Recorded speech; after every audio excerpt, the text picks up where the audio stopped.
तो की हालचाल भाई और उनके बहनों, उम्मीद है तुम सब बड़े होते होगे। स्वागत है तुम लोगों का class 10 English glimpse of India के आखिरी पार्ट टी फ्रॉम असम पे। और यार तुम लोगों को तो पता ही हमारे पढ़ने का तरीका क्या है, हमें स्मार्ट वर्क करना ज़्यादा पसंद है रादर दैन हार्ड वर्क। तो आओ करते इस चैप्टर को डिकोड ऐसे जैसे हम लियोनार्डो दा विंची के पर होते। हाँ, तो जैसे कि तुम लोगों को पता ही है, कहानी को स्टार्ट करने से पहले राइटर का नाम जानना जरूरी है। तो इस कहानी का राइटर है अरूप कुमार दत्ता और ये बेसिकली है असम से। और एक बात, मैं भी असम से ही हूँ। हाँ, काफ़ी लोग पूछ रहे थे मैं कहाँ से हूँ। जी हाँ, मैं असम से हूँ, बट इस समय मैं असम पे नहीं हूँ। तो इस स्टोरी में भी ना हम थोड़ा बहुत असम का झलक को देखेंगे और ज़्यादातर हमारा फोकस रहेगा टी प्लांटेशन की और टी का हिस्ट्री और कैसे असम के अंदर में टी प्लांटेशन होता है। अब देखो, कुछ ऐसा है, चाहे मैं तुम्हें समझाऊँ या कोई महाज्ञानी पंडित, बात कुछ ऐसा है कि दिमाग के अंदर में इतना चुतियापा फैला हुआ है कि यार कुछ भी पढ़ लो, आधे एक घंटे बाद तो भाई साहब याद ही नहीं रहता। तो कहानी का कोई मतलब नहीं रह जाता। बट हाँ, अगर तुम कैरेक्टर्स को समझते हो तो शायद तुम्हें याद रह जाए स्टोरी थ्रू कैरेक्टर्स। तो इस कहानी के अंदर भी 3 कैरेक्टर्स है, बहुत ही इम्पोर्टेंट नाम और उसका पर्सनैलिटी जान लो, तुम्हें पूरा चैप्टर आई गेस याद हो ही जाएगा। तो जो पहला कैरेक्टर है वो है प्रांजल। अब ये बंदा ना बिल्कुल मेरी ही तरह असम में पैदा हुआ है, बट वो बाहर पढ़ रहा है दिल्ली पे। मैं कहाँ पढ़ रहा हूँ मैं नहीं बताऊँगा तुम्हें। हाँ, बट प्रांजल का जान लो। प्रांजल असम का था, बट वो दिल्ली के एक स्कूल में पढ़ाई कर रहा है अभी, ठीक है। उसके बाद जो दूसरा कैरेक्टर है वो है प्रांजल का दोस्त राजवीर। ऑब्वियस सा बात है, वो कहाँ रहता होगा, वो दिल्ली पे रहता है जहाँ प्रांजल पढ़ने के लिए बैठा हुआ है। हाँ, और आखिरी कैरेक्टर है मिस्टर बरुआ। मिस्टर बरुआ कौन है, तो ये प्रांजल का पिताजी है। और मिस्टर बरुआ करते क्या है, तो मिस्टर बरुआ ना असम के अंदर में ढेकियावाड़ी टी स्टेट के मैनेजर है। और तुम पूछोगे ये ढेकियावाड़ी है किधर, तो ये अपर असम पे है। देखो, असम भी ना जोग्राफिकली टूटा हुआ है अलग अलग हिस्सों में। तो ये जो स्टोरी है ये है अपर असम का। और सरप्राइजिंगली मैं भी ना अपर असम से ही हूँ। जो ये स्टोरी है इसी के आसपास के एरिया से ही हूँ मैं। तो आई होप कि मैं तुम्हें बहुत ही अच्छी तरीके से ये स्टोरी समझा पाऊँ। अगर कोई भी गलती हो जाए तो सॉरी यार। बोला करते हैं शुरुआत एकदम अखोमिया स्टाइल में, सोलिए। हाँ, तो कहानी कुछ इस तरीके से स्टार्ट होता है। চাই গরম গরম চাই 10 টকা 10 টকা গরম চাই ল'ব নেকি বাইদেউ দাদাবিলাক। अरे कहना क्या चाहते हो? हाँ, तो ट्रेन स्टेशन में तो ऐसा ही होता है, चाय वाले आ जाते हैं बिंदास गरम गरम चाय लेके हमारे पास। চাই গরম চাই 10 টকা 10 টকা। कहानी का शुरुआत भी कुछ इस तरीके से होता है, चाय लेके आता है और प्रांजल को जब दिखता है चाय तो वो 2 कप चाय ऑर्डर करता है अपने लिए और अपने दोस्त के लिए। सुबह का माहौल था तो चाय का लुत्फ उठाया जा रहा था यहाँ पे। हाँ, अब देखो यार, ये जो राजवीर है ना, इसका कैरेक्टर पता है कैसा है। देखो, हमारे क्लास पे एक लौंडा ऐसा होता है एकदम जैसे टॉपर किस्म का बकचोदी चढ़ा हुआ है। मतलब भाई साहब उसे हर चीज़ पता है। यहाँ हमारा सिलेबस कहाँ ही चल रहा है और उसका भाई साहब 2-3 बार रिवीजन हो चुका है। समझ रहे हो बात? टीचर कुछ भी पूछ दे भाई साहब उससे 2 कदम आगे चल रहा है। और हमें तो भाई समझ ही नहीं आ रहा भाई साहब ये पढ़ा क्या रहे और हम पढ़ क्या रहे। उसका कुछ अलग ही नशा चल रहा होता है और हमारा कुछ अलग ही चल रहा होता है। तो हमारा राजवीर भी ना बिल्कुल एकदम टॉपर किस्म का बच्चा है, उसे हर चीज़ पता होता है भाई। तो नॉर्मली एक बंदे को चाय देखते हुए क्या याद आता है? हाँ, चाय की चुस्कियाँ लेंगे और आसपास के नज़ारों को देखते हुए एंजॉय करेंगे और क्या। बट हमारे राजवीर को भाई साहब पता है तुम्हें टॉपर वाला कीड़ा काटा हुआ है, तो उसे चाय देखते हुए याद आता है दुनिया भर में ना 80 करोड़ कप्स ऑफ टी हर रोज लोग पीते हैं। भाई साहब क्या बात है। तो आपको ये याद आता है कि हर रोज लोग कितना चाय पीते हैं और आपने गिना भी ये चीज़। कौन करता है भाई? यहाँ हमें ये याद नहीं रहता कि हम दिन में हगते कितने बार है और पानी कितने बार पीते हैं। क्या बात है। नहीं नहीं, क्या बात है, ये बात है। हाँ, तो इस बात के साथ ही साथ कहानी भी आगे बढ़ता है और हमारा ट्रेन भी चल पड़ता है। अब तुम सोचोगे ट्रेन क्यों चल पड़ता है, क्योंकि यार मैंने बताया नहीं तुम्हें, बट हाँ, राजवीर और प्रांजल चल रहे थे आसाम दिल्ली से घूमने के लिए। वैकेशन चल रहा होगा, ऑब्वियस सा बात है, तो सोचा यार गांव घूम के आ जाए। तो प्रांजल तो अपने गांव ही जा रहा था, तो उतना एक्साइटेड था नहीं, बट क्योंकि राजवीर था दिल्ली से, सिटी बॉय, हाँ, तो सिटी बॉय हमेशा गांव जाते हुए बहुत ही एक्साइटेड रहता है। तो वो भी एक्साइटेड था, गांव का कल्चर, गांव के चीज़ों को देखने में उसे काफ़ी इंटरेस्ट था, कुछ नया एक्सप्लोर करना चाहता था। तो प्रांजल तो यार नॉर्मली एक डिटेक्टिव बुक लेके पढ़ने बैठ गया, बट हमारा राजवीर क्योंकि बहुत एक्साइटेड है, तो उसने क्या किया, बिंदास डिटेक्टिव बुक को नहीं पढ़ते हुए, उसे भी पसंद था जबकि, बट उसने उसे छोड़ते हुए खिड़की के सामने जाके जो आसपास के नेचर का ब्यूटी है उसको एंजॉय करना शुरू किया। अब जब वो ट्रेन के बाहर झांक रहा था ना, तो उसने कई सारी चीज़ें देखा। अब उनका तुम लिस्ट बना लो भाई साहब, बहुत काम का है, यहाँ मैं दे रहा हूँ, ठीक है। सबसे पहला क्या देखा उसने, हाँ, चारों ओर हरियाली ही हरियाली। जब भी तुम नॉर्थ ईस्ट पे आओगे तुम्हें ये चीज़ देखने मिलेगा ही मिलेगा, काफ़ी जंगल, काफ़ी हरियालियाँ है यहाँ, जो कि कभी अच्छी बात है आई गेस। हाँ, उसके बाद पैडी फील्ड यानी कि धान के खेत, हाँ, उसके बाद टी प्लांटेशन, ऑब्वियस सा बात है, ये तो दिखना ही है, जिसे देखते हुए ऑब्वियस सा बात है राजवीर तो काफ़ी एक्साइटेड था, क्योंकि तुम्हें पता है टी प्लांटेशन तो दिल्ली पे दिखते दिखते रहा, तो उसके लिए काफ़ी नया था ये चीज़। और घने घने जंगल दिख रहे थे, लंबे लंबे ट्रीज, और एक ख़ास चीज़ राजवीर को दिख रहा था, ये जो टी गार्डन है ना, यहाँ में एक डॉल लाइक स्ट्रक्चर बना हुआ है, जिसे यार बुक पे क्या मेंशन किया हुआ पता है, टी प्लकर्स। अब तुम सोचोगे ये टी प्लकर्स क्या है, देखो उसके लिए तुम्हें समझना पड़ेगा कि चाय कैसे बनता है। बहुत आसान है, चाय बनता है एक प्लांट के पत्ते से। वो प्लांट क्या है, टी प्लांट है, ऑब्वियस सा बात है, उसके पत्ते से बनता है चाय। तो उस पत्ते को जो कलेक्ट करते हैं ना, उसी को कहते हैं टी प्लकर्स। तो टी प्लकर्स ना अपने हेड पे गोल गोल सा कुछ पहनते हैं, और ये जो हमारे असम में ना ये चीज़ काफ़ी कॉमन है, तो इसीलिए उसे लग रहा था ये डॉल लाइक स्ट्रक्चर क्या है, कुछ नहीं है, टी प्लकर्स है, यानी कि जो चाय के पत्तियाँ कलेक्ट करते हैं, ठीक है। तो ये सारी चीज़ें उसे दिख रहे थे। अब इससे वो काफ़ी एक्साइटेड था। अब जब राजवीर का ये एक्साइटमेंट प्रांजल ने देखा, तो उसने कहा, देख भाई ऐसा है, पूरी दुनिया के अंदर में सबसे ज़्यादा टी का प्रोडक्शन होता है आसाम में। अभी यही पे एक सवाल तुम यूपीएससी वालों के लिए जो भी तैयारी कर रहे हैं, देखो यार, तुम्हें अगर पूछ देना इंडिया के अंदर में सबसे ज़्यादा टी कौन से स्टेट में प्रोड्यूस होता है, तो सीधा बताओगे आसाम। और ये जो दुनिया के अंदर में बताया गया ना, ये चीज़ देखो, अगर तुम्हें पूछे कि कंट्री कौन सा कंट्री सबसे ज़्यादा टी प्रोड्यूस करता है, तो वो चाइना है, बट एक पर्टिकुलर रीजन देख के बताओ तब वो आसाम है, समझ रहे हो। दुनिया के अंदर में सबसे ज़्यादा रीजन वाइज टी का प्रोडक्शन आसाम में होता है, बट अगर तुम कंट्री वाइज देखो ना, तो इंडिया सेकंड नंबर पे आता है, पहला नंबर पे आता है China, but region wise Assam पूरे वर्ल्ड के अंदर में सबसे ज़्यादा टी का प्रोडक्शन करता है। तो आई गेस काफ़ी अच्छा चीज़ है ये। एक मिनट यार, इससे पहले कि हम आगे बढ़े, बात करते हैं आज की वीडियो को जिसने स्पॉन्सर किया है, डाउटनट के बारे में।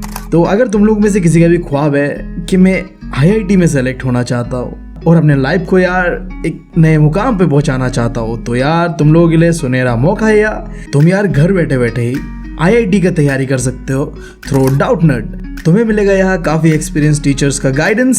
स्पेशली मैं बोलूँ तो नीरज सर के बारे में, तुम लोग यार इनका यूट्यूब पे भी वीडियोस देख सकते हो, अगर पसंद आए तो देख लो यार, अच्छा फिजिक्स पढ़ाते हैं सही में। तो कोई अगर तुम्हें गाइड करे प्रॉपरली, आई गेस तुम बहुत अच्छी तरीके से तैयारी कर सकते हो। तो कुल मिला के बात यह है कि अगर तुम लोग रजिस्टर करना चाहते हो डाउटनट के इस बैच के लिए, तो यार जल्दी कर लो, काफ़ी जल्दी इनका बैच स्टार्ट होने वाला है। तुम्हें यार इनका लिंक मिल जाएगा मेरे डिस्क्रिप्शन में, तो यार जाओ और इनरोल करो। तो आगे बढ़ते हैं। हाँ, बट ये चीज़ जब राजवीर ने सुना ना, तो भाई साहब उसके अंदर का टॉपर वाला कीड़ा जग गया, और भाई साहब उसका मन में ये चल रहा था, हाँ, अबे इसको मुझसे ज़्यादा कैसा पता बे। रुक साले तेरी हेकरी निकालता अभी मैं। रुक जा। क्या तुझे पता है प्रांजल, टी का डिस्कवरी किसने किया था? सब बात तुझे नहीं पता होगा, तू तो क्या ही बता देगा। सुन यार, मैं बताता हूँ तुझे। दो कहानियां हैं टी को किसने डिस्कवर किया था उसको लेके। पहला है कि टी जो है चाइना पे डिस्कवर हुआ था, और दूसरा है टी जो है इंडिया में डिस्कवर हुआ था। पहले यार चाइना वाला स्टोरी देखते हैं। तो चाइना में एक चाइनीज एम्परर था जो कि हमेशा ही पानी को उबाल के पीता था। तो एक दिन क्या होता है, कुछ पत्ता उसके उबलते हुए पानी पे गिर जाता है। अब जब वो पीता है उस पानी को तो भाई साहब उसका टेस्ट ही चेंज। और जब उसने पिया ये तो भाई साहब क्या ही कहना है, वो पानी पानी नहीं अमृत लग रहा था। उसने देखा कि ये तो कुछ पत्तों का कमाल है। तो ये क्या पत्ते है? तो ये है चाय के पत्ते। ठीक है, तो ये कहानी है चाइना वाला। फिर इंडिया वाला कहानी देखो। इंडिया में ना एक बंदा रहा करता था बोधि धर्मा के नाम से। पहले ये प्रिंस हुआ करता था, बट बाद में ये एक बुद्धिस्ट मॉन्क बन जाता है। और थोड़ा सा मैं बोधि धर्मा के बारे में तुम्हें बताना चाहूँगा। किताब में तो मेंशन नहीं है, बट हाँ जनरल नॉलेज के लिए तुम्हारे काम आ सकता है। बोधि धर्मा ना यार इंडिया से ट्रैवल करता है चाइना पे, और जो इंडिया का जो ट्रेडिशनल मार्शल आर्ट है इसे चाइना में लेके जाके प्रमोट करता है। और इसी का अपडेटेड वर्जन तुम कह सकते हो, मॉडिफिकेशन वर्जन कung fu आज तुम देख सक रहे हो। तो तुम टेक्निकली कह सकते हो कि जो चाइनीज़ kung fu है काफ़ी हद तक इंडियन मार्शल आर्ट से ही लिया गया है। ये कितना सच है कितना झूठ है इस बात पे मैं नहीं जा रहा। एक मूवी देखा था मैंने और कहीं इंटरनेट पे पढ़ा भी था, उसके हिसाब से तुम्हें मैं बता रहा हूँ। ठीक है, डिबेट मत करना मेरे साथ। I don't know how correct it was. ठीक है, तो ये तो था बोधि धर्मा के बारे में। बट जो कहानी है टी को लेके वो कुछ ऐसा है। हमारा बोधि धर्मा बुद्धिस्ट मॉन्क था, बट जब वो मेडिटेशन करने बैठता था तब उसे नींद बहुत आता था। तो उसने सॉल्यूशन के तौर पे क्या सोचा पता है? चलो यार आँख के जो ये आई लीप्स है ना इसे ही काट देता हूँ। अरे बेबी ऐसा कौन करता है? मतलब नींद आ रहा है तो आँख के पुतलियाँ ही काट दोगे तुम? कोई सेंस था इस बात में? चलो बेबी आगे बढ़ो। अब क्या कहूँ यार, क्या कहूँ, काट दिया उसने। बाय गॉड कैसे काटा होगा। हाँ, तो जब उसने काट दिया ना तो काटने के बाद उसके वो आई लीफ से 10 टी प्लांट ग्रो हुआ। कैसे ग्रो हुआ? आँख से पौधे कब से निकलने लगे भाई साहब लॉजिक मत देखना, कहानी है कहानी की तरह लो। लॉजिक गए कहीं। हाँ तुम समझ गए। तो उसका जो पत्ता है ना, जो 10 पौधे वहाँ उगे थे वही है टी के पत्ते, चाय के पत्ते, जो कि क्या करता है नींद भगा देता है। That's it. तो ये है इंडिया वाला कहानी, और चाइनीज़ वाला तो तुमने सुना ही है। बट देखो कौन सा कहानी कितना सच है मैं उस पर बिल्कुल नहीं जा रहा, तो राजवीर भी नहीं जा रहा। बट राजवीर ने ये कहा कि देख यार ये तो 2 कहानियाँ थे, बट कहूँ तो पहली बार चाय कहाँ ड्रिंक किया गया था यानी कि पिया गया था, तो वो जगह है चाइना। डेट यार 2700 BC। हाँ मतलब ये वो वाला BC नहीं है बे, ये बिफोर कॉमन एरा वाला है। मतलब पता नहीं तुम लोगों के दिमाग पे क्या ही चल रहा होता है। बट यार देखो चाइना में तो सबसे पहले हुआ चाय पीने का रिवाज, कह लो रीति रिवाज जो भी है, ये यूरोप के अंदर में ना 16th सेंचुरी में फैलता है। ऑब्वियस सा बात है कब फैला होगा, जब अंग्रेज चाइना पे आए थे तो उन्हें गुलाम बनाया तो उनका चाय लेके गए यूरोप पे। बट एक चीज़ है, यहाँ चाइना में चाय को पिया जाता था एज ए नींद भगाने के लिए, बट यूरोप में इस चाय को एज ए मेडिसिन इस्तेमाल किया। और तुम देखते भी होगे आज भी जब भी हमें कोई सर्दी लग जाता है, जुकाम सर्दी समझ रहे हो, तो चाय अदरक वाला जो होता है ना, क्या ही पी लो एक बार, सर्दी जुकाम तो यार भगी जाएंगे। आई गेस कभी तुमने ट्राई किया है कि नहीं किया ये चीज़? हाँ क्या ही होगा, कमेंट बॉक्स है तुम लोगों के लिए, बताओ यार। अब भी ये सारे ज्ञान की बातें जब राजवीर बता ही रहा था तो इसी बीच पहुंच जाता है जहाँ दोनों को जाना था, स्टेशन। वहाँ से उन्हें जाना था कहाँ? ढेकियाबाड़ी टी स्टेट पे। वहाँ क्यों जाना था? क्योंकि वहाँ पे राजवीर का पप्पा मैनेजर था उस टी गार्डन का, समझ गए? स्टेशन पे ही राजवीर का पप्पा मिस्टर बरुआ उन्हें पिकअप करते हैं और चल पड़ते हैं ढेकियावाड़ी टी स्टेट की ओर। तो जब स्टेशन से ढेकियावाड़ी टी स्टेट चल रहा था तो इस बीच ना कई सारे चीज़ फिर से राजवीर ने देखा। तो कभी कभी क्वेश्चन पूछता है इसके ऊपर, ठीक है, कि जब राजवीर यार स्टेशन से ढेकियावाड़ी टी स्टेट जा रहा था तो उसने क्या क्या चीज़ें देखा। तो देखो, पहला चीज़, असम में हमारे क्या है, रास्ते जो है ना, तुम जैसे जैसे गांव की ओर जाओगे तो वहाँ में तुम्हें ग्रेवल रोड यानी कि कच्चा रोड देखने मिलेगा।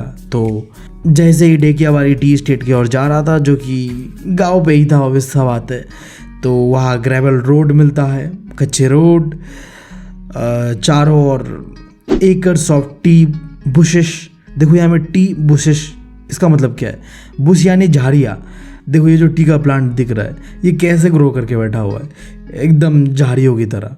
तो इसीलिए इसे एकर्स ऑफ टी बुशेस कहा, यानी कि एकदम चारों ओर तुम्हें टी के प्लांट दिख जाएगा फैले हुए, और इन सारे टी के लीव्स को कलेक्ट कर रहा है टी प्लकर्स। मैंने बताया टी प्लकर्स क्या होता है, और वो कलेक्ट करके एक बैम्बू बास्केट, जिसे तुम कह सकते हो टोकरी, वहाँ पे कलेक्ट करके रख रहा है।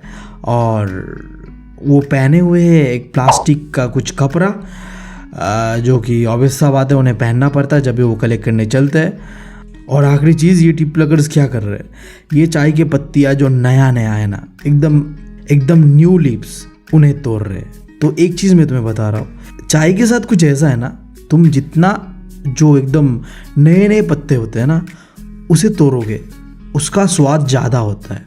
तो बहुत ज़रूरी है कि तुम समय पे चाय के पत्तों को तोड़ दो। अगर वो ज़्यादा मतलब ग्रो कर गया ना, उम्र हो गया उसका, तो उसका टेस्ट नहीं रहता उतना, और अगर ज़्यादा कच्चा रहता है फिर भी टेस्ट नहीं रहता है। तो एक सही समय होता है जिसे तुम कह सकते हो, मैं क्या कहूँ, 4 महीने पे एक बार आता है। अब ये चीज़ मैं तुम्हें डिटेल में समझाऊंगा, बट उससे पहले ये राजवीर ने क्या कहा है मिस्टर बरुआ को, वो सुन लो। तो राजवीर ने बरुआ जी को कहा कि mister Barua this is the second flash और स्प्राउटिंग पीरियड। इसका मतलब क्या? देखो, सेकेंड फ्लैश यानी कि देखो क्या होता है, हार्वेस्टिंग समझो तुम, जैसे हम राइस का हार्वेस्टिंग करते हैं उसी तरीके से ये जो टी लीव्स का हार्वेस्टिंग होता है। और देखो टी लीव्स के साथ सीन कुछ ऐसा है, मैंने बताया तुम्हें, जितना नया और जितने जल्दी हो सके उतने जल्दी इसे कलेक्ट कर लो। तो यहाँ में क्या होता है, साल में 4 महीने बाद ही यहाँ पे हार्वेस्टिंग होता है। मान लो पहले 4 महीने हुआ, फिर 4 महीने बाद फिर हार्वेस्टिंग होता है, फिर 4 महीने बाद फिर हार्वेस्टिंग होता है। ऐसे करते करते पूरा साल भर चलता है। तो देखो यहाँ में क्या कहा गया, सेकेंड फ्लैश यानी कि जो दूसरी बार जो हार्वेस्टिंग होता है ना 4 महीने बाद, ठीक है, वो जो क्या है बेस्ट टाइम है। उस समय जो तुम पत्तों को निकालते हो ना, वो पत्तों का स्वाद भाई साहब क्या ही कहना है। तुमने यार ताजमहल चाय का ऐड तो देखा ही होगा, मतलब ऐड ही इतना मतलब औसम होता है, तो पीने में क्या ही मज़ा होता होगा। अब मैं ना क्या सोच रहा हूँ, अब मैं भी एक बार ट्राई करूँगा। अमीरों वाला शौक है, हाँ काफ़ी एक्सपेंसिव है, इंडिया से ज़्यादा तो वो बाहर बिकता है क्योंकि इतना स्वाद है, बट एक्सपेंसिव भी है। बट हाँ, एक बार मुझे भी ट्राई करना है, तो शायद मैं इस वीडियो को ख़त्म करने के बाद ऑर्डर खरीदूँ। तो ये इतना स्वादिष्ट क्यों होता है, क्योंकि इसे सही समय पे हार्वेस्ट यानी कि निकाला जाता है। और वो सही समय क्या है, सेकेंड फ्लैश का। ये कब से कब तक चलता है, ये चलता है मई से लेके जुलाई तक। जो भी पत्ते मई से लेके जुलाई यानी कि सेकेंड फ्लैश में तोड़ा जाता है, वो पत्तों का स्वाद भाई साहब गजब रहता है। तो जब ये चीज़ राजवीर ने मिस्टर बरुआ से कहा, तो वो मिस्टर बरुआ थोड़ा सरप्राइज थे कि इतने डिटेल पे इस बच्चे को पता है। तो उसने कहा, भाई साहब तुम तो लगता है होमवर्क करके आए हो अपना, मतलब तुम्हें अच्छा खासा नॉलेज है इसके बारे में। तो फिर राजवीर ने भी हम्बली कहा, हाँ थोड़ा बहुत मैंने होमवर्क तो किया है, बट हाँ आपसे भी कई सारी चीज़ें और सीखना है मुझे। हाँ, इसी के साथ होता है कहानी हमारा ख़त्म। मिलता हूँ तुम लोगों से अगले वीडियो में। अगर ये वीडियो अच्छा लगा, कुछ समझ आया, थोड़ा भी एंटरटेन हुए, तो यार वीडियो को कर दो लाइक, शेयर तो करना भूलना मत, और चैनल को कर लो subscribe. Thank you, love you all.